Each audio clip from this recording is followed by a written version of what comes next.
Hello दोस्तो, नमस्कार. Trade with पी-बी channel में तुमच्या सगळ्यांचं स्वागत आहे. तर आपण हा व्हिडिओ एक स्टडी पर्पजसाठी बनवत आहोत की डेली मार्केटमध्ये काय होते काय नाही यासाठी. यामध्ये कोणते आपण बाय किंवा सेल रिकमेंडेशन करत नाही. कोणताही स्टॉक बाय करा किंवा सेल करा रिकमेंडेशन करत नाही. आपण फक्त त्याचं एक ॲनालिसिस करत असतो. त्यासाठी हा व्हिडिओ बनवतो. तर सुरुवात करू आपण निफ्टीपासून. आज निफ्टीमध्ये काय काय झालं तर पाहू शकता तुम्ही. निफ्टी एकदम टॉप लेवलला आज होल्ड केलेला आहे. गेल्या 4 दिवसाच्या क्लोजिंगच्या वरती आज निफ्टीने क्लोजिंग दिलेले आहे. एक चांगली गोष्ट आहे. ती पण रिकव्हरी शेवटच्या काही मिनिटात आलेली आहे. आपण पाहू शकता शेवटच्या काही मिनिटामध्ये जवळपास खालून जवळपास 80 पॉईंट रिकवर होऊन निफ्टी क्लोज झालेले आहे. 25,500च्या वरती क्लोजिंग मिळालेली आहे, जी एक चांगली गोष्ट आहे की एक सायकोलॉजिकल लेवल 25,500च्या वरती तुम्हाला क्लोजिंग मिळालेली आहे. आता हे का तेजी आलेले आहे अजून काही समजण्यात आलेलं नाही. बघूया थोडेफार रिपोर्ट्स काही पडल्यानंतर किंवा न्यूज असल्यानंतर समजेल आपल्याला काय झालेलं काय नाही. जसं पाहता मी हा व्हिडिओ 4 वाजता बनवत आहे. त्यानंतर पाहू आपण बँक निफ्टी. बँक निफ्टी तुम्ही पाहताय गेली काही दिवस टॉप लेवललाच होल्ड करत आहे. जवळपास एप्रिलपासून बँक निफ्टी टॉप लेवललाच होल्ड करत आहे. याचं कारण म्हणजे डोमेस्टिक म्हणजे इंडियन इकॉनॉमिक झालेली ग्रोथ म्हणा किंवा परत त्यानंतर रेट कट आपली इंडियन मार्केटमध्ये झालेले रेट कट्स म्हणा, ह्यामुळे एक NBFC सेक्टरमध्ये किंवा बँकिंग सेक्टरमध्ये जी तेजी झालेली आहे ती एक चांगली गोष्ट आहे की बँकिंग सेक्टरसाठी चांगली गोष्ट आहे ती. त्यामुळे बँक निफ्टी टॉप लेवलला होल्ड करत आहे. निफ्टी ऑफकोर्स जे चांगले हाय वेटेज बँक आहेत HDFC बँक, ICICI बँक, त्याचा पण सपोर्ट आपल्या निफ्टी 50ला मिळत आहे. त्यामुळे निफ्टी पण आपली चांगली टॉप लेवलला होल्ड करत आहे आणि बँक निफ्टीला तर ऑफकोर्स मिळतच आहे. त्यामुळे चांगल्या लेवलला आणि टॉप लेवलला बँक निफ्टीसुद्धा होल्ड करत आहे. पण आपल्याला ते टॉप लेवलला थोडं कॉन्सोलिडेट पाहायलाच मिळते. एक दिवस म्हणजे मंदी, एक दिवस तेजी, काही दिवस प्रॉफिट बुकिंग, परत बाईंग. तर हे टॉप लेवलला आहे. त्यामुळे थोडंसं क्वेश्चन्स राहिलं आपलं अजून पण थोडं निफ्टी किंवा मार्केटमध्ये जरा अनसर्टनिटी आहे की टॅरिफवर जे चालू आहे. आता 9 जुलै ही डेडलाईन आहे. पण ते पुढे वाढवून 1 ऑगस्ट केलेली आहे. पण आता बघूया आपण कसं होते मार्केटमध्ये ट्रेड डील काय काय संभव होतात. तर एक चांगली गोष्ट ही झालेली आहे की इंडियन सेक्टरसाठी जे बांगलादेश विरुद्ध किंवा म्यानमार किंवा व्हिएतनाम आणि बांगलादेश विरुद्ध जे टॅरिफ केलेलं आहे 35%, ते एक इंडियन काही सेक्टरसाठी चांगलं आहे. जसं की टेक्स्टाईल कंपनीसाठी चांगली गोष्ट आहे की जो बांगलादेश आहे की एक इम्पोर्ट करतो अमेरिकेला, चांगलंच चकासा इम्पोर्ट करतो टेक्स्टाईल सेक्टरमध्ये. आणि जर त्यांच्यावर समजा 35% टॅरिफ लागला आहे आणि जर टॅरिफ इंडियाला जर 10% लागला तर इंडियासाठी एक चांगली अपॉर्च्युनिटी असेल, एक चांगली विंडो असेल. तर एक सेक्टर तुम्ही एक तुमच्या रडारवरती ठेवू शकता. एक जो आहे टेक्स्टाईल सेक्टर, ते तुम्ही स्टॉक्स तुम्ही फाइंड आउट करू शकता NSE वेबसाईटवर जाऊन किंवा सिम्पली गुगलवर जाऊन तुम्ही फाइंड आउट करू शकता म्हणजे कोणते टेक्स्टाईल स्टॉक्स आहेत. एक मार्केट व्ह्यूज आहे, कोणते बाय किंवा सेलचं रिकमेंडेशन नाही, पण तुम्ही एक चांगल्या प्रकारे तुम्ही तिथे स्टडी करू शकता की बाबा टॅरिफवरचा तुमच्या पोर्टफोलिओमध्ये कसा फायदा होऊ शकतो. तर ही झाली बँक निफ्टी. तर आजची आपण टॉप गेनर आणि टॉप लुजर पाहूया. जसं पाहू शकता तुम्ही आज इंट्राडे बूस्ट किंवा आपण हाय वेटेज स्टॉक्समध्ये पाहूया. टायटन हा स्टॉक आहे जो जवळपास 6% खाली होता. काहींचेच Q1ची अपडेट आलते, Q1 रिझल्ट नाही, अपडेट आलते. त्याच्यानंतर हा स्टॉक्स जरा जवळपास 6% खाली मिळाला. त्यानंतर आपण पाहू शकता एंजल वन BSE, हे 2 स्टॉक्स मेन कारण आहे. चेन्नई स्ट्रीट म्हणून कंपनी आहे जी ट्रेडिंग करायची. ट्रेडिंग कंपनी आहे ती एक चेन्नई स्ट्रीट आहे. मग त्यांच्यावर थोडी सेबीने बॅन आणलेली आहे. त्यामुळे याचा काय परिणाम होणार आहे की बाबा जे व्हॉल्यूम तुम्हाला मिळणार होता ह्या चेन्नई स्ट्रीटमधून की बाबा BSE, एंजल वन सारख्या किंवा ह्या कंपन्यांना, तर एक व्हॉल्यूम तुमचा कमी झाला की आपोआप तुमचा रेव्हेन्यू खाली येणार, प्रॉफिट ग्रोथ, मार्जिन्स, EPS ह्या सर्वांना इफेक्ट करणार. हा फक्त म्हणजे काही एक्सपर्टचं मत काय आहे की या चेन्नई स्ट्रीट अशी एकटीच कंपनी आहे. हे अंतर्गत खूप साऱ्या कंपन्या होत्या अशा की जे असे काम करत होते, असे म्हणजे अशी प्रॉफिट अशी कमवत होते जे एक इलिगल होते सेबीच्या अंडर रेग्युलेशन्समुळे. मग ते असे काही जे असे थोड्याफार कंपनी आहेत, त्या पण कंपन्यांनी आता ते त्यांच्यावरती म्हणजे आपापस्तीने म्हणजे ते कमी केलं असणार की बाबा जे जे प्रॉफिट कमवत होते की बाबा त्यांनी बंद केलं असणार ते.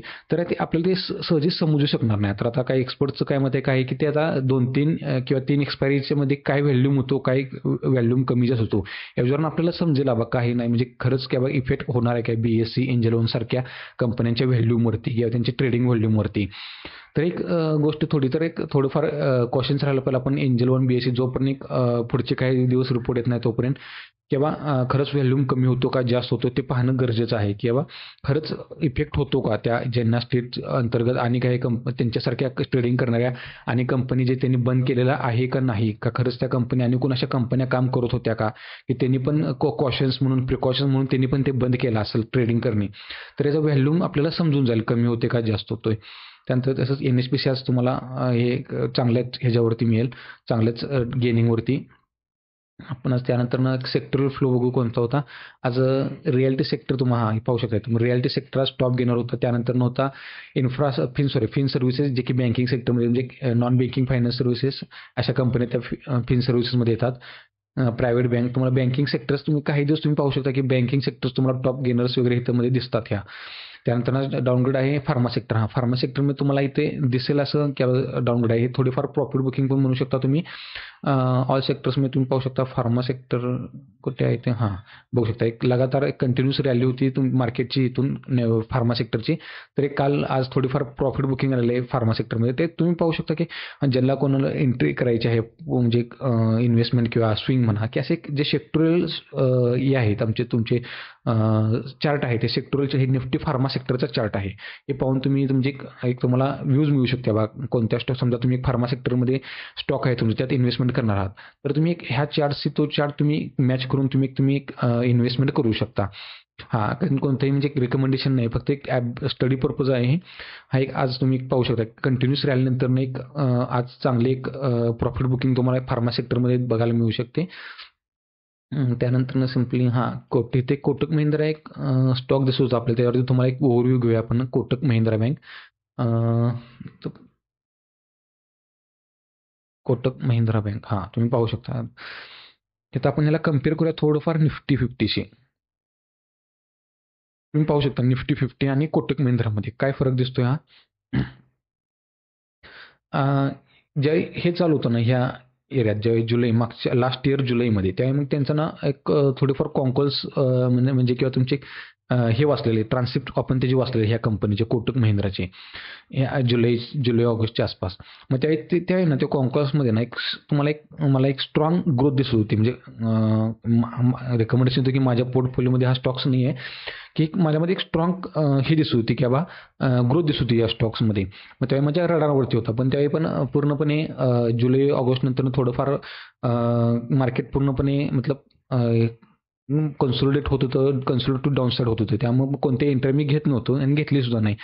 मग ते आपण पाहू शकता तुम्हाला एक इंटरेस्टिंग पार्ट आहे की ज्याही निफ्टी 50 ज्याही पडत होता कोटक महिंद्रात हायर हाय मारत होता. याचं कारण काय असे स्टॉक्स फाइंड आउट कधी करू शकता तुम्ही जेव्हा तुम्ही त्यांचे कॉन्कॉल्स जेव्हा तुम्ही वाचत असता किंवा तुम्ही त्यांचे बोर्ड मिटिंग अटेंड करत असता यावेळी तुम्हाला ते त्यांच्या फ्युचर ग्रोथबद्दल समजून जाईल की बाबा खरंच कंपनी फ्युचर ग्रोथ आणि रिझल्ट हे जर कॉम्बिनेशन जर तुम्ही केलं तर खरंच तुम्हाला समजून जाईल की बाबा कंपनी खरंच ही चांगली आहे. कोणती कंपनी आपण निफ्टी 50 सोबत काम करत आहे कोणती म्हणजे सोबत म्हणजे परफॉर्मन्स करत आहे.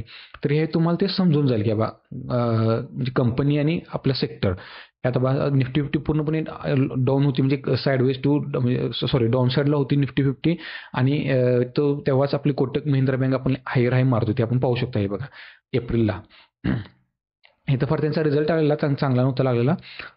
थोडंफार रिझल्टमुळं तुम्हाला एक चांगला गॅप डाऊन बघायला मिळतो पण त्यानंतर कंपनीची स्ट्रॉंग ग्रोथ होती जेव्हा त्यांची डिपॉझिट ग्रोथ म्हणा हे सर्व त्यांची जी फ्युचरमध्ये चांगली होती तो त्याचा खरंच फायदा त्यांना भेटला आणि कंपन्या स्टॉप लेवलला होल्ड करत आहे आजही चांगल्या एकदा ह्याच्यानंतर एक वीक रिझल्ट नंतर सुद्धा. त्याचं कारण काय जे पास्टला ते त्यांची ग्रोथ झालेली परत डिपॉझिट ग्रोथ झालेली कासामध्ये त्यांचे जे हे झालं रेशोमध्ये त्यांचा जो फरक पडलेला त्यानुसार त्या कंपनीमध्ये बरंच होल्ड आउट करायची ताकद तुम्हाला कंपनीला मिळाली होती. तर असे स्टॉक्स तुम्ही फाउंडर करू शकता कधी जेव्हा तुम्ही कंपनीचे बोर्ड मिटिंग अटेंड करता त्यांचे ट्रान्सक्रिप्ट किंवा कॉन्कॉल्स तुम्ही जेव्हा वाचता त्यावेळी तुम्हाला अशा कंपनी फाइंड आउट करणे क्ल्यू मिळत असतो तुम्हाला. जसं की मी एक तुम्हाला पाहू शकतो GRSE तुम्हाला एक स्टॉक सांगतो GRSE गार्डन रिच शिपबिल्ड. हा स्टॉक तुम्ही पाहू शकता की कोणत्या काळात म्हणजे कसा एकदम फार एक 165 in 60 डेज मतलब 2 महिन्यात फक्त तुम्हाला जवळपास 160% रिटर्न मिळाला. याचं कारण काय मी ह्याची पण कॉन्कॉल्स वाचलेले म्हणजे रिपोर्ट हे जे वाचलेले तर रिपोर्ट कशी वाचायचं तुम्हाला स्क्रीनवर तुम्ही जाऊ शकता. आता सपोज इथं तुम्ही गेला की GRAC समजा टाईप केलं तर गार्डन रेट शिफ्ट सपोज आले इथे.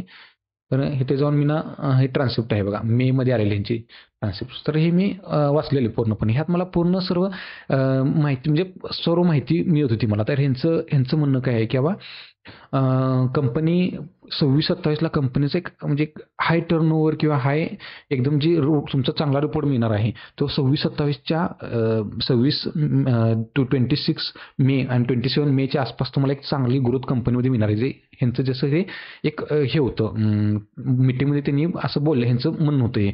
बाकीचे काहीच प्रश्न विचारले आहेत, काही सिक्युरिटीज होते त्यांच्याकडून सुद्धा प्रश्न हे ह्यांच्या कंपनीला विचारले होते. तर या कंपनीसुद्धा ते सर्व एक्सप्लेन करून सांगले बघा किती ऑर्डर बुक आहे त्यांच्या, काय कोणते ऑर्डर आउटलुक ह्यांचे ज्या वेसल्स तयार आहेत ह्या बाहेर पडणार आहेत आणि या कंपनीला रेव्हेन्यू मिळणार आहे त्याचा, आणि त्या बॅलन्स शीटवरती तुम्हाला दिसणार आहे 2026च्या बॅलन्स शीटवरती दिसणार आहेत. आणि त्यावेळेस कंपनीचा रिझल्ट पण चांगला लागला. इथं पाहू शकता, इथं एकदम ह्या दिवशी कंपनीचा चांगला रिझल्ट लागला. आणि एक आपल्याला मेमध्ये पण त्यांची एक ट्रान्सक्रिप्ट मी वाचलेली, त्यामुळे मला समजलं की बाबा कंपनी चांगल्या ह्याच्यावरती आहे. मग आपण इथं पण रिकमेंडेशन आहे की माझ्याकडे पण हा स्टॉक्स नाही, पण एक एक आपण स्टडी करत असतो मार्केटमध्ये, ते कशा प्रकारे स्टडी केला पाहिजे हे तुम्हाला मी सांगत आहे. त्यानंतर आपण सर्वांचे लक्ष असते ते मिड कॅपवरती असते. मिड कॅप आपण पाहूया थोडा. मिड कॅप FMCG नाही, सॉरी.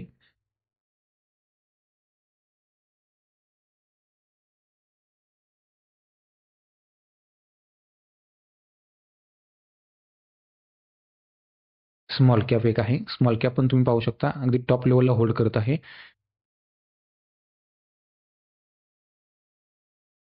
Okay, no problem. तर मिड कॅप सेक्टर मला फाइंड आउट होऊन झालं आहे. एवढे सेक्टर्स मी ॲड करून ठेवलेत. पण असू दे, स्मॉल कॅप आणि मिड कॅप एकाच ह्याच्याने जसा तुम्ही स्मॉल कॅप पाहू शकता. आणि त्यानंतरनं निफ्टी झाली, बँक निफ्टी झाली. हां, टायटनचा एक रिपोर्ट आला होता, तो तुम्हाला दाखवायचा होता की नाही काय shares intraday low to stay after lifestyle major released its Q1 business update. The company report your growth in consumer business. हां, मग थोडीफार पूर्ण अजून वाचलेलं नाही मी, अजून रिपोर्ट येईल यांचा, त्यावेळी मग आपण पाहू. कालच आलेला रिपोर्ट हा यांचा, म्हणजे कशामुळे कंपनीमध्ये एक आज तुम्हाला डाऊनफॉल मिळाला. BSE NSE तर तुम्हाला समजलंच, मी सांगितलं की बाबा BSE NSE आज का खाली आहे, किंवा सॉरी BSE आणि एंजल वन का खाली आहे, की एक व्हॅल्यूम एक अनसर्टनिटी पार्ट आहे, ते तुम्हाला काही आपल्याला पुढच्या 1-2-3 एक्सपायरीमध्ये समजेलच ते. बाकी काय आणि काय व्हिडिओ आपण मी अपडेट करत राहीन. ते आपण बँक निफ्टी तो पण थोडंफार तुम्ही ओव्हरव्ह्यू करा. आणि निफ्टी रियालिटी आणि कोणते सेक्टर टॉप गेनर होते, टॉप लूज होते, कोणते स्टॉक्स टॉप गेनर होते, टॉप लूज होते. थोडेफार तुम्ही न्यूज आर्टिकल्स पण रीड करत जावा, की म्हणजे जेणेकरून तुम्हाला समजेल काय चाललंय मार्केटमध्ये काय नाही. न्यूज फार इम्पॉर्टंट असतात मार्केटमध्ये. आपण सर्वजण म्हणतात की न्यूज बेसवरती तुम्ही ट्रेडिंग करू नका, पण न्यूज फार इम्पॉर्टंट बेस आहे तुमच्या एज्युकेशन पर्पजसाठी ट्रेड मार्केटमध्ये, सॉरी शेअर मार्केटमध्ये, म्हणजे तुम्ही कंपनीसोबत तुम्ही अपडेट राहशील. थँक्यू. चॅनलला लाईक करा आणि सबस्क्राईब करा.